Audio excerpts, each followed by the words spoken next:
నెల్లూరు జిల్లా కలువాయి మండలం వేరుబొట్లపల్లి చెరువులో అనుమతులు లేకుండా చేపల వేట కొనసాగుతున్న ఘటన స్థానికంగా కలకలం రేపుతుంది.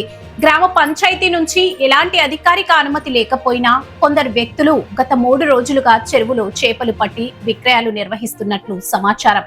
ఇరిగేషన్ శాఖ పరిధిలో ఉన్న ఈ చెరువుకు సంబంధించి గ్రామ పంచాయతీ అధికారులు ఇప్పటి వరకు ఎలాంటి వేలం నిర్వహించలేదని తెలుస్తుంది.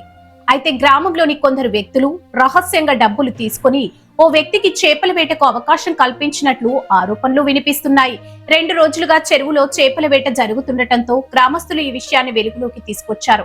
దీనిపై గ్రామ పంచాయతీ కార్యదర్శి మణికంఠ స్పందిస్తూ చెరువులో చేపల వేటకు ఎవరికీ అనుమతి ఇవ్వలేదని, అధికారికంగా వేలం కూడా జరగలేదని తెలిపారు. ప్రస్తుతం జరుగుతున్న వ్యవహారం తమ దృష్టికి వచ్చిందని, పూర్తి వివరాలు సేకరించి తగిన చర్యలు తీసుకుంటామని పేర్కొన్నారు.